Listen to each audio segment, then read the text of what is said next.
আজকে আমি বানিয়েছি গুজরাটি ধোকলা। তার জন্য আমি প্রথমে নিয়ে নিয়েছি 100 গ্রাম ছোলার ডালের বেসন। এর মধ্যে আমি দিয়ে দেবো সামান্য পরিমাণে হিং।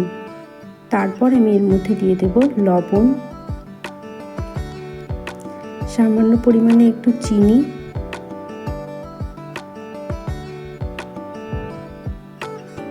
তারপর দিয়ে দিচ্ছি হলুদ গুঁড়ো। এরপর আমি দিয়ে দেবো কুচিয়ে রাখা কাঁচা লঙ্কা ও সামান্য গ্রেট করে রাখা আদা।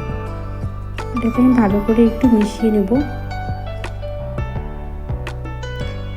এরপর অল্প অল্প করে জল দিয়ে একটা ঘন ব্যাটার তৈরি করে নেব। যে ব্যাটার আমার করা হয়ে গেছে, এদিকে আমি বসিয়ে দেব গরম জল। এর মধ্যে একটা স্ট্যান্ড দিয়ে দিচ্ছি। এবার আমি 10 মিনিট এটাকে ঢাকা দিয়ে ফুটিয়ে নেব। এরপর এর মধ্যে দিয়ে দিলাম সাদা তেল। সাদা তেল দিয়ে একটু ভালো করে মিশিয়ে নিলাম। এরপর যে পাত্রে আমি ধোকলাটা তৈরি করব তাতে আমি সাদা তেল ভালো করে মাখিয়ে নিচ্ছি। এটাতে ধোকলাটা ভালো উঠে যাবে। এরপর দিয়ে দিচ্ছি আমি ইনো দিলে ব্যাটারটা খুবই ফুলে ওঠে এবং বেকিং সোডা বা বেকিং পাউডারের থেকেও ইনো অনেক ভালো কাজ করে, এই জন্য আমি ইনো ইউজ করেছি। বেশ ভালো করে মিশিয়ে নেব। ফুলতে শুরু করেছে ব্যাটারটা। এবারে আমি ট্রান্সফার করে দিচ্ছি যাতে আমি ধোকলাটা তৈরি করব।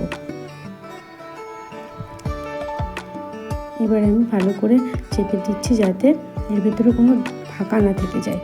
ব্যাস, এবারে আমি এটা 10 মিনিটের জন্য ভাপ দিতে বসিয়ে দেবো। একদম লো আঁচে করেছি।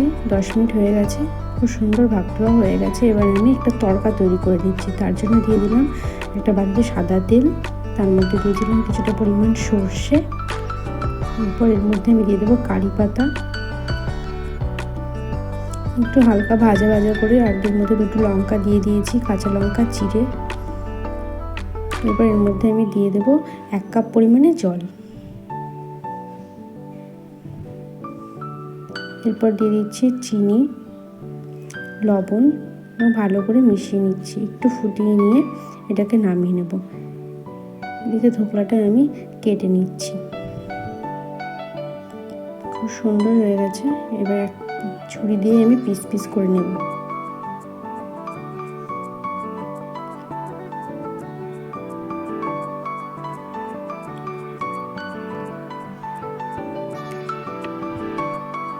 ধোকলাটা দারুণ স্পঞ্জি হয়েছে। এবার ধোকলাটা একটু ফাঁকা ফাঁকা করে নিচ্ছি। এরপর আমি যেই সিরাপটা তৈরি করে রেখেছিলাম তড়কাটা, ওটা আমি এর উপর দিয়ে ছড়িয়ে দেবো। ব্যাস, আমাদের রেডি হয়ে গেছে গুজরাটের ধোকলা। খেতে খুবই টেস্টি হয়। একবার বাড়িতে বানিয়ে দেখবেন, খুবই সুন্দর খেতে।